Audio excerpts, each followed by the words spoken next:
biographer of a best-selling diary. He is one of Britain's busiest after-dinner speakers and award ceremony hosts, and I'm sure you'll understand why after his presentation. Not everything in his history is totally glorious, though, because I understand that one of his forebears was a gentleman called Gyles Brandreth, and he was the last person in England to be beheaded for treason. So, without further ado, Gyles, I would like to introduce you, and please come to the stage. And Gyles is going to talk to us about Great Britain, 1,000 years of building from strength. Thank you.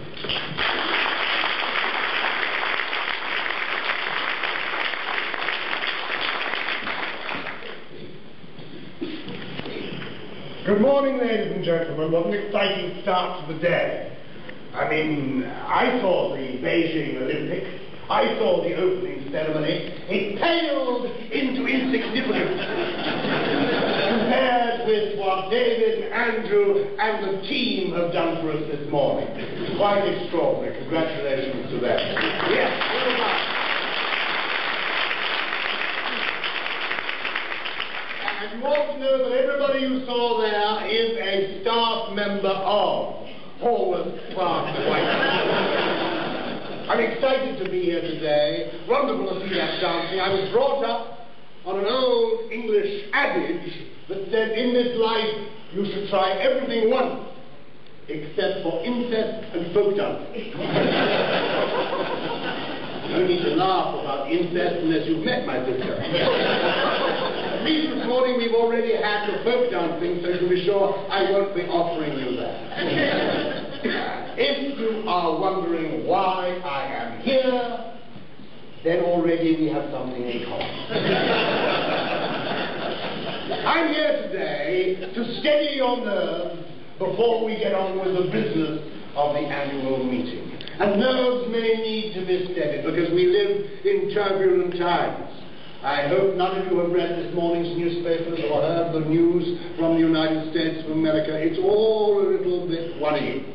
And here, it's a little bit worrying too if you are in the political world, because there seems to be a push to unseat our Prime Minister.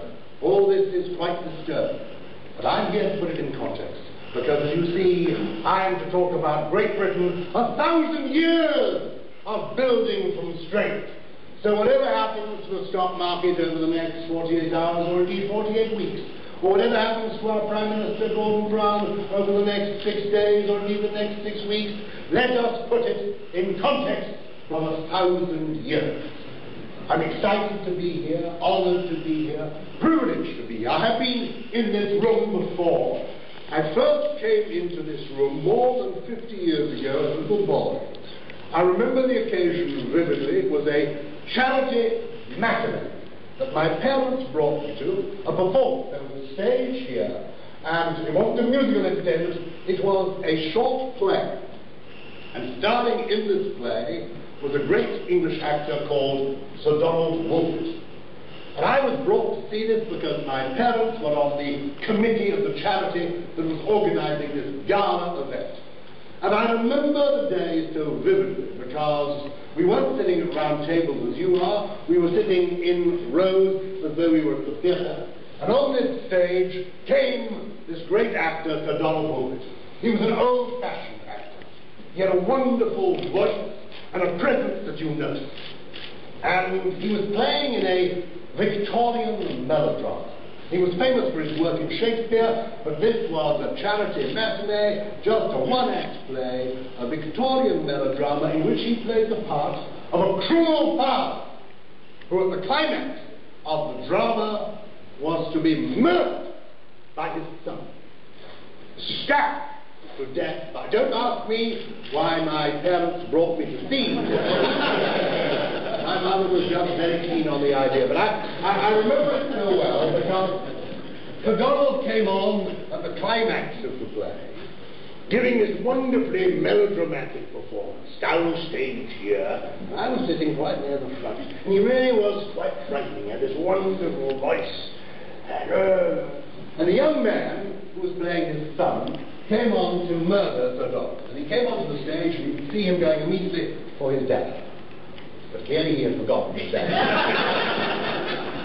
He had dropped his dagger in the dressing room, left his dagger in the wing. He had come onto the stage daggerless. He was standing here, and you could see from the way he was going white and then green and then white again, that he didn't quite know what to do. Sir Donald, of course, was oblivious of all this, the crew of power. He was merely downstage enjoying the extra time, giving this incredibly fruity performance. So fruity was it, in fact, some of us in the front row were putting up umbrellas. Anyway, Sir Donald was downstage roaring and ranting and roaring. The young man upstage here not knowing what to do, because somehow he had to kill Sir Donald. Because if Sir Donald didn't die, the curtain couldn't fall.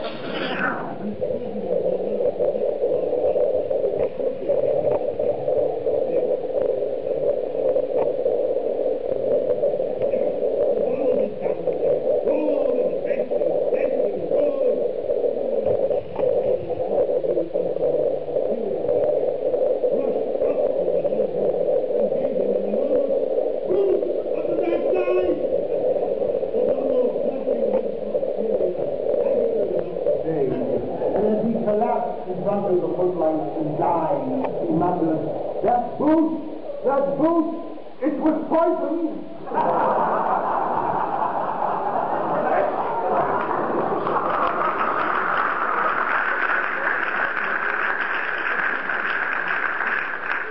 I mentioned that purely brilliant passage to show you how soaked I am in the Grosvenor House cultural folklore, but also because Sir John Woolford was a great English actor with a wonderful voice and a great command of the English language. And what I'm here to talk to you about today, in a sense, is the 1,000-year thread of our history. The heart of that has been the English language. Language is power. And those of us who are blessed with having the English language as our, I was going to say mother tongue, but I'm sure that's not politically correct now, given that you're all here with accompanying birthdays. What an amusing idea. I'm looking forward to taking one of those home to meet my wife. Little correctness now, sort of overwhelmed. I appeared in a Christmas show here 2 years ago in England, because as well as having been a politician, I've been an actor, and it was genuinely, absolutely true. The show was called, it was a Christmas show, and they called it, absolutely true, Snow Green and the 7 Persons of Restricted Growth. Political correctness has gone berserk, but we are fortunate, those of us who are brought up in the British Isles, that English is our parent tongue, the richest language in the world. It has a heritage stretching back more than 1,000 years. It's a mongrel tongue. It's a great river into which so many tributaries from languages from all over the world have contributed. And it's a magnificent language with a rich vocabulary. No language in the world has a richer vocabulary. William Shakespeare has a vocabulary in all his plays of some 30,000 different words. In the course of my presentation this morning, I will throw in nuggets of good information for you to note down, and because you didn't probably know that William Shakespeare had a vocabulary of 30,000 words. You do now, you see. Come to the annual meeting of Hall, and you feel you live and learn. And then, of course, you die and forget it. William Shakespeare had a vocabulary of 30,000 different words. Somebody of my age, well educated in England, is likely to have a vocabulary of around 15,000 words. A survey was recently conducted by the telephone company in this country called Orange, a mobile telephone company. And I'm keen on the mobile phone. I couldn't live now without my mobile phone. And I'm very keen on texting as well, as Andrew's wife knows. And but this mobile telephone company called Orange, they did a survey of the use of English by contemporary teenagers in the United Kingdom. And this was a survey of the written and spoken communication between young people under the age of 18 in the United Kingdom. And the potential of the vocabulary in English now, if you're Shakespeare, is 30,000 different words. Indeed, James Joyce, in just one word, Ulysses, also uses 30,000 different words. several of which I hope most of you haven't yet come across.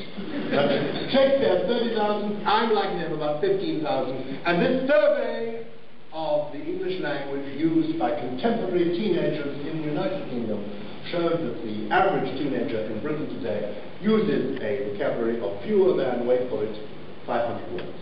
The potential is 30,000, but the actual daily use by most contemporary young people in Britain is 500. This seems to me sad, because I view the English language as an extraordinary tinderbox on which you can strike a light and do the most amazing things, because language is power. Language is what defines us, what differentiates us from the animals and those ants who trail upon the ground. As the philosopher said, no matter how elegantly a dog may bark, he cannot tell you that his parents were poor but honest. It is language that does that. And we are so fortunate, we who are British, that our language is English, which has now become, if you'll pardon the expression, the lingua franca of the world. And I do salute all of you here today who are listening to me and vaguely understanding. That's why I move about. I do want you to know, some of you who are natural English speakers may think, my gosh, that man is he on drugs or something? I might well be, because, you know. But if I am, I'm sure you they're class A, because I'm a snob. I'm not actually on drugs, but I'm moving about a bit so that those who don't speak English feel that something is happening. You know, I can't dance like a lovely girl, and I just can't do that, but I will occasionally move. Oh, when is Frank coming on to tell me about it? So, it is an extraordinary language, and we are so blessed to have it as part and parcel of our way of life. And it is part of the thread of the last 1,000 years. And what I want to talk to you about, and curiously, talking with Frank earlier this morning, I think in a way it is very relevant, curiously, genuinely relevant, to your endeavours and your plans for the future.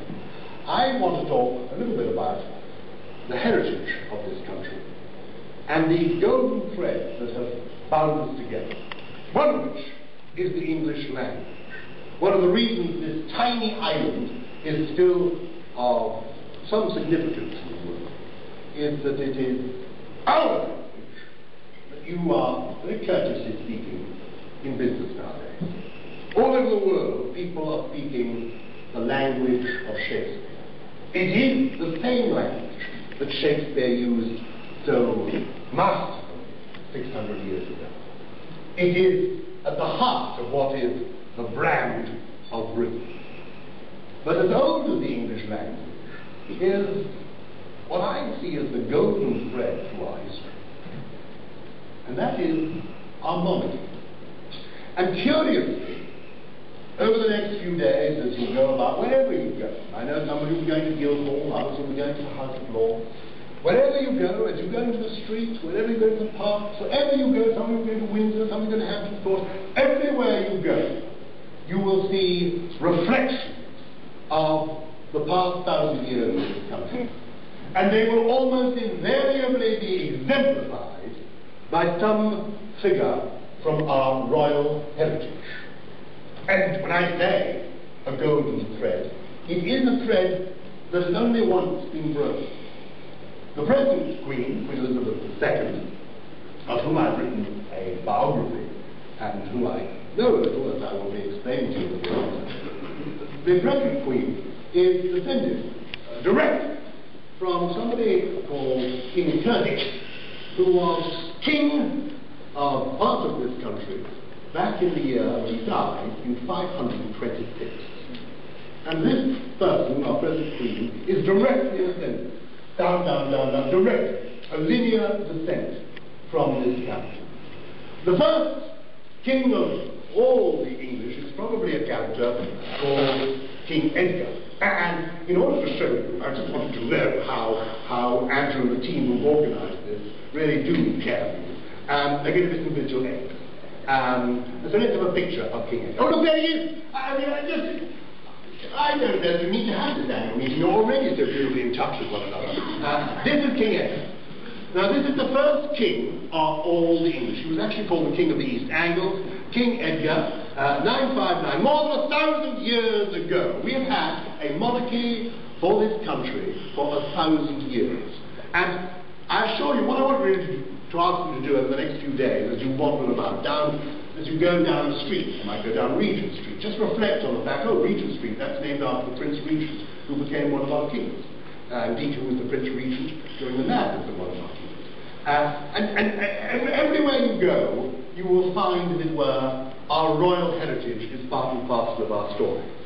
Now, I can't describe to you, and I don't want to, the story of all the kings and queens since the time of King Philip, but in fact there have only been, incredibly, since that time, 21 different kings or queens. So our present queen is only 21st in a line of succession that goes back right to the year 500. But in 500, 44444 mother did not have the whole of England. This is probably the character who did have the whole of England. I've illustrated, or chosen to illustrate, just 9 of these kings for you, just to give you a flavour of who they might be. And they're people who entered, as it were, the mythology of the world. Because what is so fascinating, and the advantage we have is, and this is relevant in a way to brand awareness, because I do see that our monarchy as being the centre of the brand that is Great Britain. We have 3 fascinating elements at the heart of our monarchy. One is the element of fairy tale. Kings, queens, princes and princesses. The whole worldwide phenomena about Princess Diana, for example, the most photographed figure of the 20th century, more photographs of Diana even than Marilyn Monroe. Quite extraordinary. That phenomenon is because there was, as well as beauty and youth, there was the fairy tale element. This is a princess. So there's fairy tale, there's history, true history, because these people, particularly up until the 20th century, were people who had power as well as position, and there's humanity. Fairy tale, history, and humanity, all rolled up into one. Now, lots of people in the world can give you 2 of those. Sarah Palin has got 2 of those slots. I won't invite you to guess which it is, whether it's fairy tale or history or humanity, but certainly 2 out of the 3. But very, very few people, unless they happen to be royal, have all 3 of those elements. King Edgar did. And I'm going to name 8 others just to give us a flavour. The next one I want to name is Richard III. He's a very Richard III. Now I say Richard III, and immediately, I hope, a lot of you will go right. Now is the winter of our discontent. May glorious summer by this son of York. The opening line of the play, Richard III, by William Shakespeare. Now, Shakespeare was one of those people who took these stories and made them into dramas. We don't know whether Richard III was indeed a crook-backed king, and as evil as he is portrayed to be, he has entered into mythology as such because of the way that he has been portrayed. And it's very interesting. Earlier I was talking to one of your colleagues here today, who I think was very much involved a couple of years ago when you had your, or 4 years ago, you had your gathering in Cape Town, and we were talking about Mr. Zuma and the future of politics in South Africa. And he remarked to me, oh well, you know, I don't honestly know, and it's very difficult in this country because we see, meaning South Africa, because of course we see everybody through the prism of the press. That is how people are portrayed to us. And I remember being told by somebody at the beginning of Mr. Bush's administration, I remember being told by somebody in the Foreign Office in this country, oh, George Bush, this is George Bush Jr., he's not nearly as nice as he looks, nor nearly as stupid as he seems. I don't know whether that is true or not. I'm just saying that we get an impression from the way things are presented to us. This is again very relevant to branding. Actually, how are we to be perceived? And the branding, as far as Richard III is concerned, has been totally coloured by his presentation by William Shakespeare. Your picture of Richard III is the story written by William Shakespeare 500 years ago. And then exemplified on the screen, a wonderful film version you may have seen in the 1950s with Laurence Olivier. There have been many other films. The most recent that I thought was wonderful was with Ian McKellen. But that is Richard III. So these characters become part of our mythology. I'll give you a couple more to illustrate a couple more points. Henry VIII! Yes! Henry VIII wasn't. Henry VIII has something that leaders find very useful indeed. Somebody I saw did a very interesting survey of the height of world leaders. And they took major countries over 500 years. And every major world leader over 500 years was either exceptionally tall or exceptionally short. Average-sized people tend not to become world leaders. Just sharing that with you. Another interesting thing. You saw that guy, I can't remember what he was. He was a bit eccentric, the fellow at the beginning of the Howard presentation, always presentation. But he said this interesting thing about world leaders being tall or short. Check it out, it's actually worth looking. Henry VIII was tall, and he was fat, and he had these 6 wives. So he is part of the mythology. Those who go to Hampton Court can actually see where the great man lived. Elizabeth I, let's have her up next. She is just Elizabeth I, the Elizabethan era.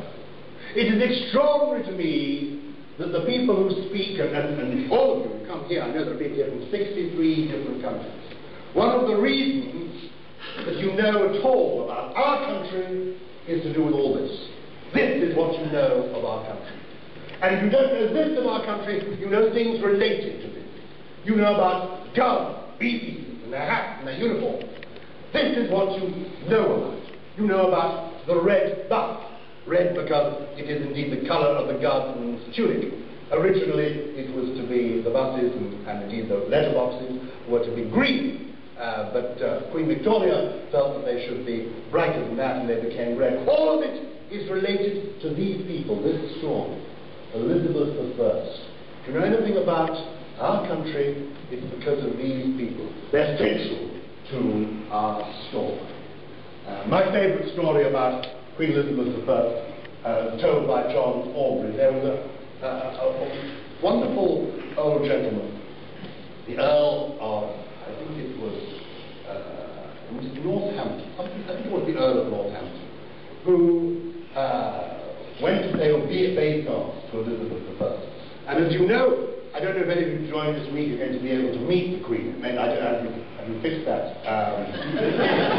But anyway, if he has, you will know that if he has, obviously I'll stay on during coffee and explain the detailed etiquette to you. But there are various rules that have still to be obeyed when dealing with the Queen. One of them is that you don't speak until you're spoken to, and you call her ma'am, to rhyme with ham, not mom, to rhyme with anything else, or harm, and you will bow. The ladies will do a proper courtesy, a full courtesy, right down, and the men will do a bow. Doesn't need to be more than that, but a bow or courtesy is essential.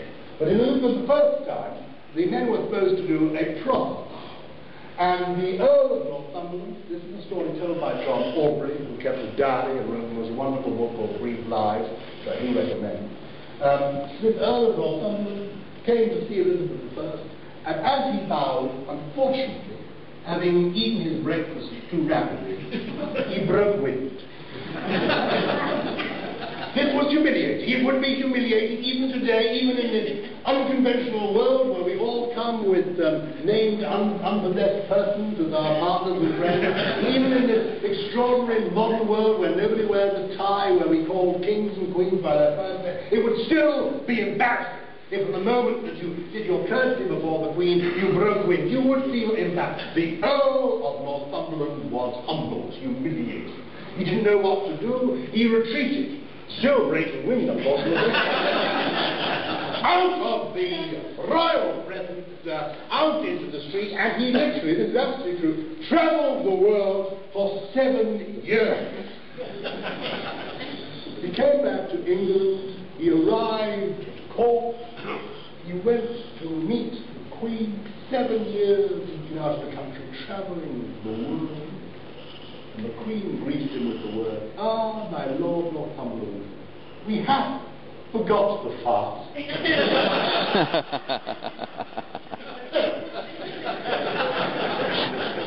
mean, I tried to make it a bit different in this presentation. Nobody else will be telling you jokes that are more than 500 years old. Some of them may seem to be, but this genuinely was. I'm a great fan of Elizabeth I, an extraordinary figure in our heritage.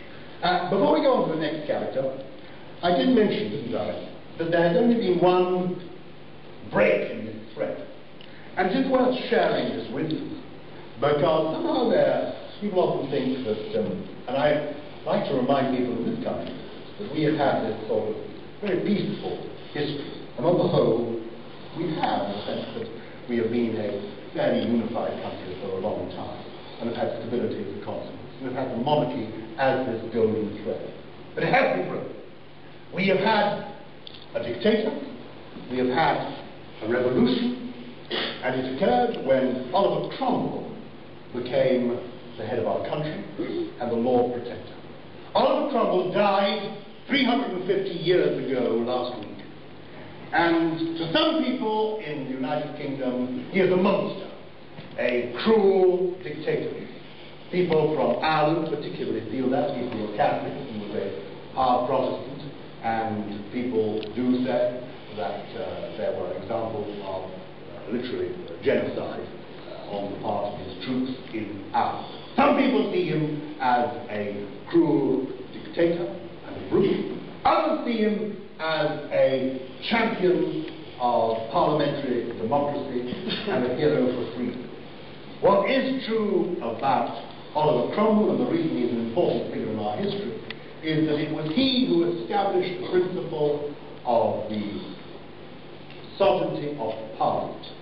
Our Parliament is many hundreds of years old.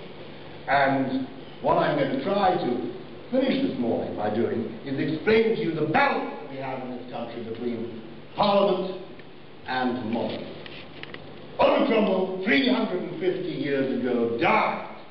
This dictator, this figure who was Lord Protector, who was a Puritan, who wanted to establish the supremacy of Parliament, who executed Charles I. Many of you, I know, will be going down Whitehall. You can actually see the spot in Whitehall where Charles I was beheaded. He became the ruler, and he ran this country. We have had our revolution. We have had our dictatorship in our time. And I often reflect this when I see people sort of looking at the newspapers and tut-tutting about what happens in other parts of the world. Actually, we have been through all of this ourselves in our time. When he died, Oliver Cromwell was buried in state in Westminster Abbey. I don't know if you're going to Westminster Abbey, but if you get a chance, do go. It's opposite the House of Lords, but I know some of you will visit. And he was buried in Westminster Abbey, where he stayed for a little while. His son took over the country, but did not succeed, and not long after his death, the monarchy was restored. The monarchy was restored by our next figure, which is Charles II. There he is! Charles II comes back to the throne. And Charles II, quite rightly in a way, doesn't like the idea of his father, Charles I, having been beheaded, and Oliver Cromwell lying in this marvellous grave in Westminster Abbey. So he has Oliver Cromwell done. He has been put in a chair, and he has a trial conducted. There is a court, such as we have nowadays at The Hague. There is a court-martial of the dead body of Oliver Cromwell. He is put on trial for treason. This dead body is found guilty. The dead body of Oliver Cromwell is taken from Westminster Abbey to Tyburn. Tyburn is the place of execution, or was the place of execution, the main place of execution in this city. Tyburn is within 500 yards of where you are seated now. If you get a chance during today to have a 5-minute break, or those who are still on the lead, want to get out of the building, you should just go out of the hotel, turn right, get to the top of the road, and there is a monument there called Marble Arch. And just beyond Marble Arch, on the crossing of the road, you will see a plaque on the floor that explains that this is the place of Tyburn trees. where people were hanged. 500 yards from here at most. 2 minutes walk. Oliver Cromwell's body was taken to Tyburn, already dead. He did a couple of years. And strung up, he was given a public hang. And because he was a traitor, his body was then cut down and he was beheaded. And as a lesson to us all, don't mess with the monarchy, his head was put on a pike staff and taken to Westminster Hall. When you go to the Palace of Westminster, those who are going, you will be in the visiting House of Lords, I know. The other end of the Palace of Westminster is Westminster Hall. Outside this hall sat the head of Oliver Cromwell for 25 years. There it was, as an example. And then there was very, very bad weather. The equivalent of Hurricane Ike one night came and blew Oliver Cromwell's head off the pike. It was stolen. It was stolen by one of the soldiers who was there to guard it, and it disappeared for a while. It then reappeared in a variety of fair grounds, and the equivalent, the 17th and 18th century equivalents of Phineas Taylor Barnum put it on show. Come and see the head of the traitor, Oliver Cromwell. And it was on display, and people paid sixpence. You could see the mermaid, you could see the child with the two heads, you could see the bearded lady, and you could see the head of Oliver Cromwell on the spike. And eventually, it was sold at auction. And you could see the head of Oliver Cromwell on the spike. And eventually, it was sold at auction. And it was bought by a Canon Wilkinson in the 20th century. He bought the head of Oliver Cromwell. He was an admirer of Oliver Cromwell. And he wasn't quite sure what to do with his head when the time came for him to die. And in his will, he left the head of Oliver Cromwell to a Cambridge college. Oliver Cromwell was educated at Sidney Sussex College, Cambridge. And in 1960, the fellows of Sidney Sussex College, Cambridge, found that they had to form a parcel. In this parcel was the head of Oliver Cromwell. They sent it to tests, and it was established that this was indeed the real head of Oliver Cromwell. And they weren't quite sure what to do with the head of Oliver Cromwell. And what is interesting is that even several hundred years after this man's death, he was so controversial that they were nervous about accepting this head. Some people, this man is a hero of freedom. Others, he is a dictator. So eventually they decide, since he was an old fellow of the college, and they're not taking the whole body, just the head, they will accept it. And 4 of the fellows then attend a service for the benefit of the head of Oliver Cromwell. And it takes place in the chapel at Sidney Sussex College. And they only have 4 people there, so that nobody knows exactly where the head is buried. 3 of those people have died. Just one of those fellows is still alive, and I met him about a week ago. He's now in his 90s, and I tried to persuade him for a television program I was making to reveal he was an old man, and I was a bit fitter than I did. This old boy would not tell me where the head of Oliver Cromwell is buried. But if you go to Cambridge, go to Sidney Sussex College, and you'll see tucked away on a wall in the chapel a little plaque, very modest, tucked away, saying, somewhere near here lies the head of Oliver Cromwell, Lord Protector of England. So, we have had our moment of dictatorship. Charles II saved the day, saved the monarchy, and brought back with him all sorts of fun and games and malade. Sadly, I've not got time to go through each of these people in turn, but the next one up we've got is George III. I've just shown him courteously because it's thanks to him that you have America. Good luck, well done. I'm sure it'll get better in due course. And I think your president was probably named after this. Very consolation to you, he went mad, seriously.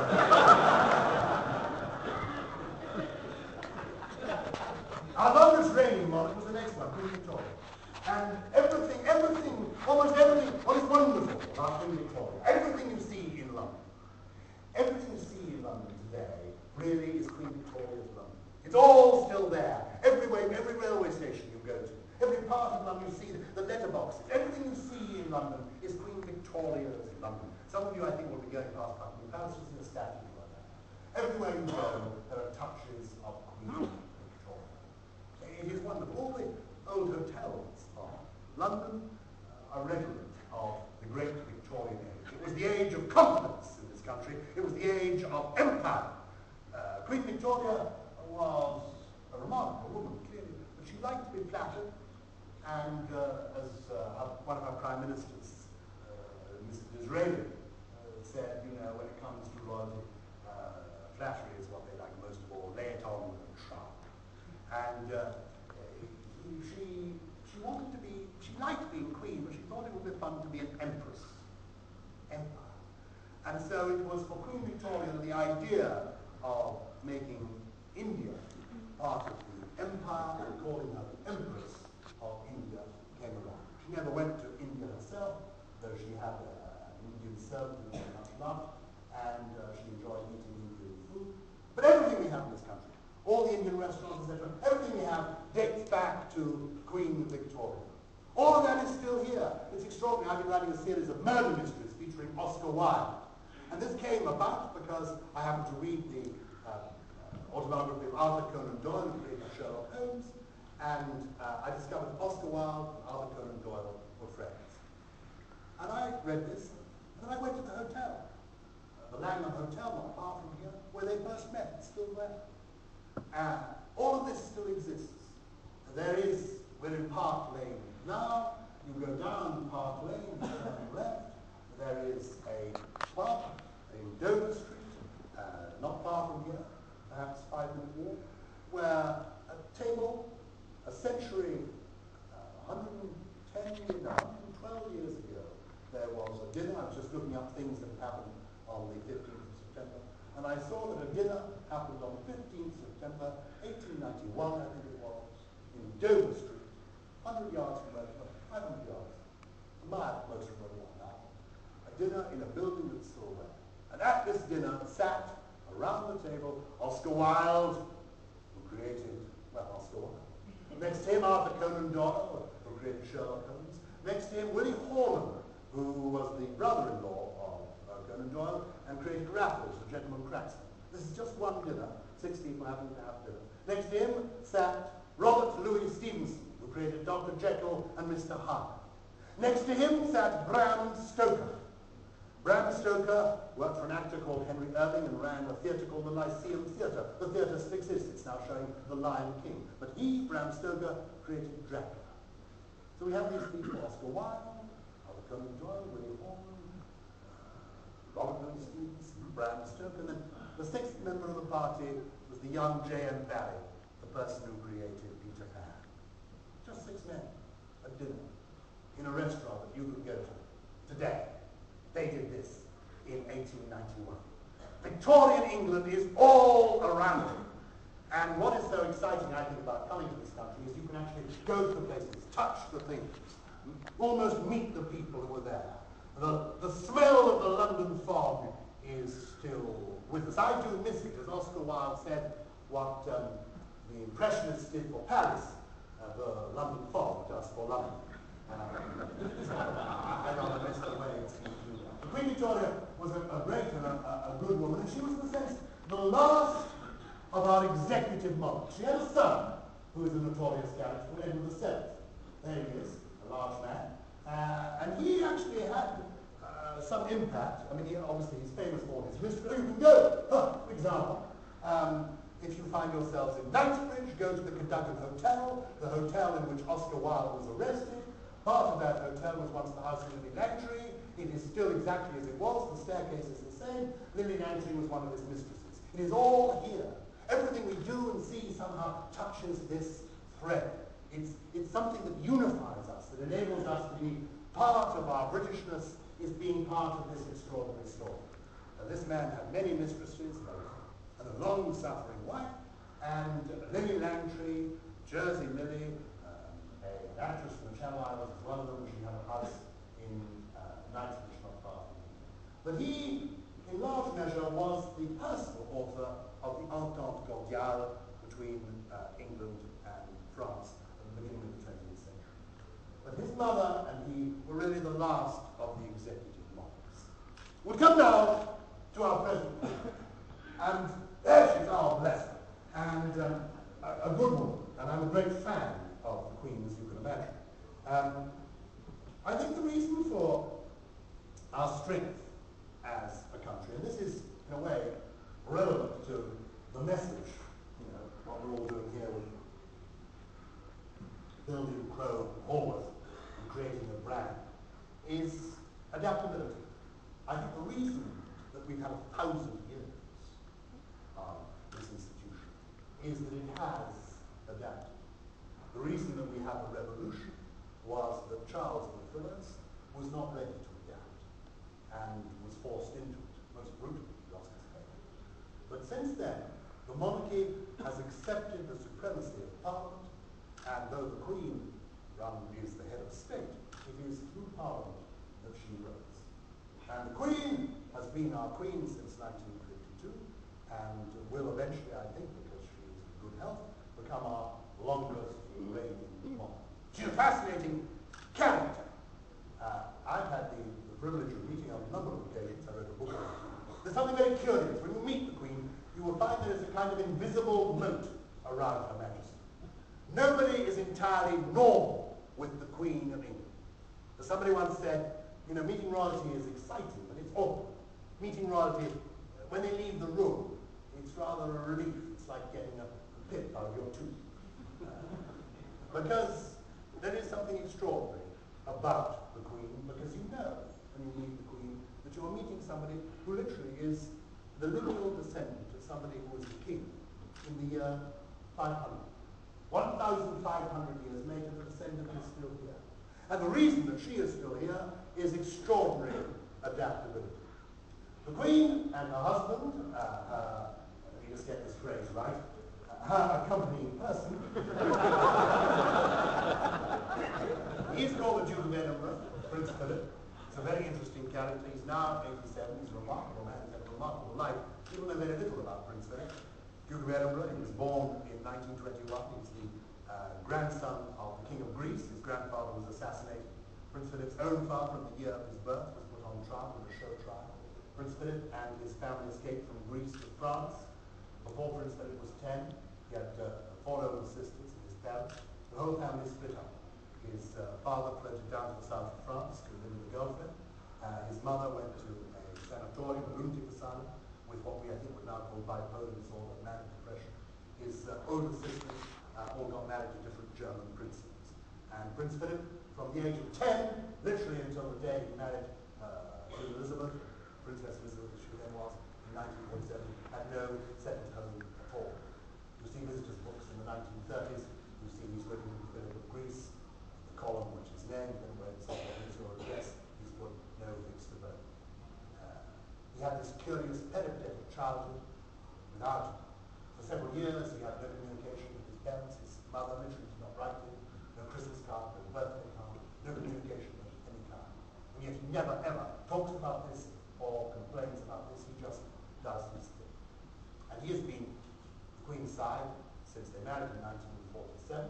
And he's a very interesting phenomenon in that he's had a couple of bouts of ill health recently. He is 87. Between 1947 and last year, he had only missed an official event on 3 occasions. He turns up day in, day out in the right uniform, saying the right thing in a very amusing way. I'm a great fan of the Duke of Edinburgh. But the Queen and the Duke of Edinburgh are 2 very different people. And this is really what I want to share.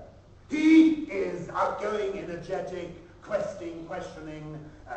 Whenever he sees you, he argues with you because he wants a response.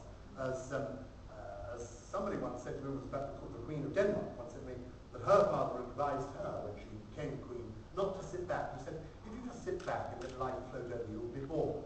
Sit forward, be interested, ask questions, challenge. And the Duke of Edinburgh does that. The Queen is very different. The Queen, as a personality, is conservative.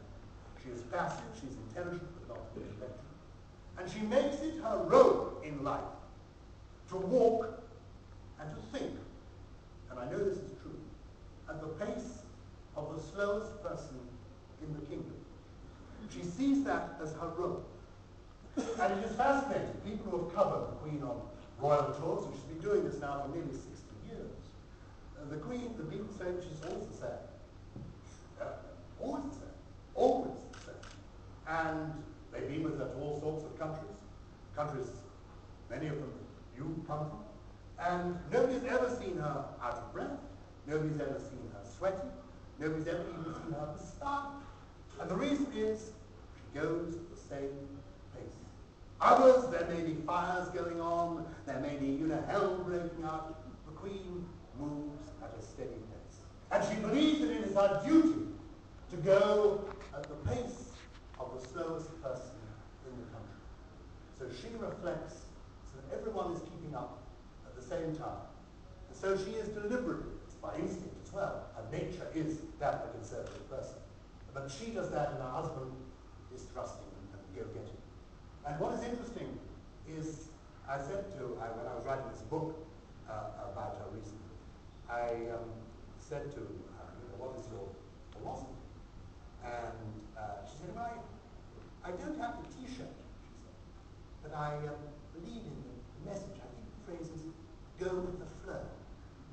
And essentially what the Queen has done since 1952 is go with the flow. She's had this dynamic husband, and yet she herself has just kept pace with the slower, but moving all the time. I had the privilege of meeting with her when I became Lord Commissioner of the Treasury. And I'm going to check if I've got time to share this story with you. I hope I do.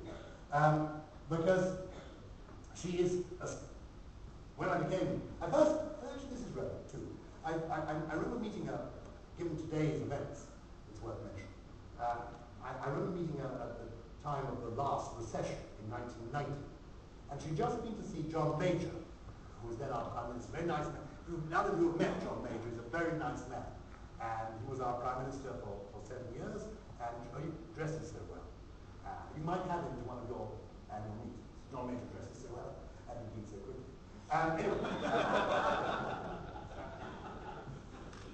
she had just been to a meeting with John Major, the Prime Minister. And I said, oh, how are you, Your Majesty? How did the meeting go? She said, she's very discreet. She said, no, very well. And I said, oh, what? I said, it's very worrying, the recession. She said, oh, yes, very worrying. I said, look, she said, well, yes, President, and what was the plan? She said, well, she's not been Queen since 1952. I said, well, I do know, yes, because you're on the stands. And her image, interestingly, is the most printed image in the history of the world because of her being on the stamps. One of the joys, one of the few joys of being British, I think one of the many joys of being British, is that our stamps don't say what country they come from. This is one of the great glories of the Victorian era.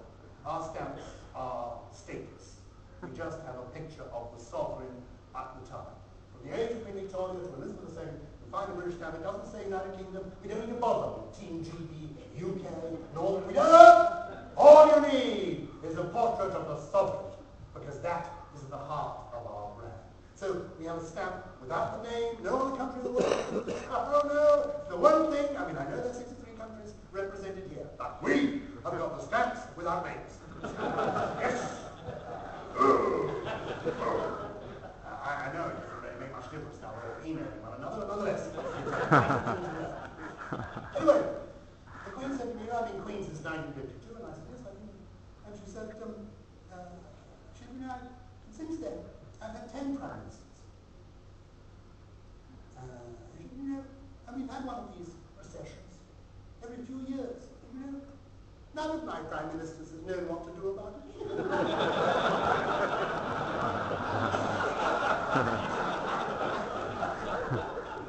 And I remember when I was a member of Parliament, there was a wonderful man called Raymond Zacks, who was the American ambassador in London at that time.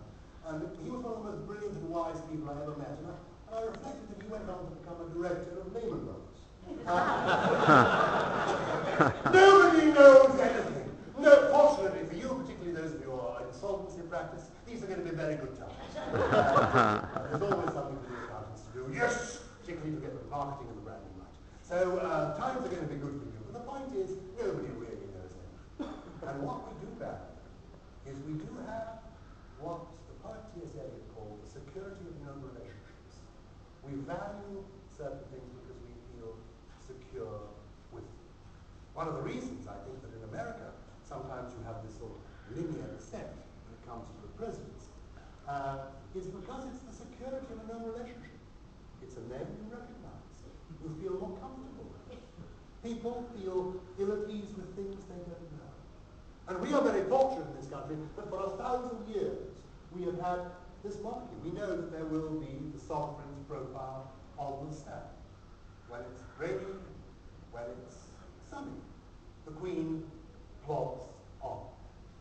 I got to work with the Queen when I became a Lord Commissioner of the Treasury. I was in the government of John Major. The Lord Commissioner of the Treasury, among other things, is the person who signs the government checks. And now the system is one where Parliament is supreme. We have a party system in this country, and the party that has the most seats in Parliament, the leader of that party, is invited by the Queen to form the government. So that, for example, if in the next few weeks there is a revolt against Gordon Brown and a new leader of the Labour Party is chosen, the Queen will invite the leader of the Labour Party to be the Prime Minister, because the leader of the Labour Party will be the person who has the most members of Parliament within Parliament. But the Queen is the head of state, and so government laws are passed, given into assent by the Queen. And when I was a Lord Commissioner of the Treasury, my job was to sign the government checks. And I was surprised to find that the checks were signed by hand. Huge checks were signed by hand. And with very large checks, I wasn't to be the only signatory. And the last check I signed was for £136 billion. Big bucks, even by all standards. And with this huge check, they said you won't be the sole signatory, you will be signing with the head of the Treasury. It's H.M. Treasury. Her Majesty is the head of the Treasury. So I went along to Buckingham Palace with the government checkbook to sign the check. And I wasn't sure the first time I did this what the etiquette was, you know, which of us should sign first. We didn't want to patronize her just because she was a woman saying after you. Well, political correctness is going to be so careful. And I thought it through because Brandreth, my surname, comes way, way, way before Windsor, which is her surname. And I know Elizabeth comes before Gyles, but this was before New Labour, so we weren't yet on first name terms. Anyway, we signed on first occasion. I never signed first, and she did. The last check we signed, this is the one for £136 million. After we both signed, I said to her, you know, Your Majesty, the way the government insists on the two of us signing these huge checks, I can't help wondering, Your Majesty, which of the two of us it is the government doesn't entirely trust.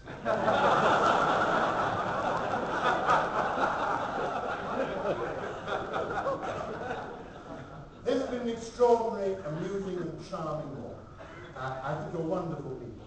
And I do think seriously that the Queen is a very good role model for all of us in turbulent times. Whatever country you people come from, I want to take away from today not only this parable of 1,000 years of our history, but the idea of the Queen just getting on with it, whatever is thrown her way. Now, I know Frank and his team, his lean, mean team, are going to be throwing some, and oh God, they are lean. I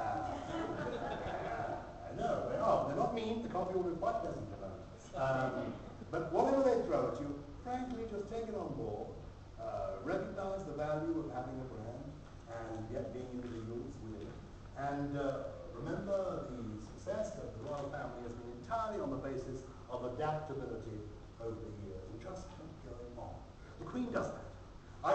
We have every year in this country an extraordinary form of torture to which we subject our royal family. We invite them to go to an entertainment called the Royal Variety Performance. This is a stage show where dreadful entertainers are brought out to amuse the Queen and the Duke of Edinburgh, who actually actively loathe Elton John, but have to hear him year in, year out, and pretend to like it. Anyway, I went to see and to sit with the Queen and the Duke of Edinburgh at one of these entertainments. And I sat alone with the Queen and the Duke of Edinburgh in the royal box at the Royal Variety Performance. And the show was pretty ghastly, culminating with an excerpt from a movie, stage version of a movie called The Full Monty. Did anyone saw this? But it was about 16 unemployed mine workers who decided to make their income by forming a striptease group. And the climax of this show was 16 hulking great lads coming onto the stage and doing, to music, a full-scale striptease. This was provided as entertainment for the Queen, now aged 84, and the Duke of Edinburgh, 87. They thought this would amuse these two people. Anyway, I'm sitting down in the royal box with the Queen of the Duke of Edinburgh, and the Duke of Edinburgh looks at the programme and he sees the word finale. His spirits lift. And he says to the Queen, look, finale. And then underneath that he sees the words, the full Monty. His spirits lift some more. He said, oh, yeah, nice idea. Tribute to Alan May. Excellent. His Royal Highness is quickly, sorely, and rudely disabused as onto the stage strut these 16 great hulking lads wearing nothing but a few tassels and sequined codpieces. They do this amazing dance, rah, rah, rah, rah, a couple of thrusts, and I want to explain this to you. When everything comes off, to say it blushes the audience, there's a blinding lighting effect on the audience. That's the idea.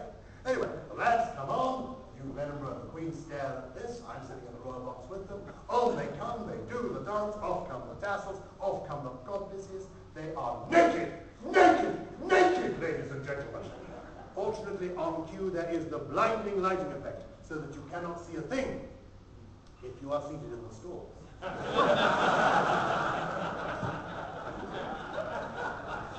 Oh, if you are seated immediately adjacent to the stage in the royal box, you can see it all. And I have to tell you, ladies and gentlemen, that the problem with naked dancing is that not everything stops when the music stops.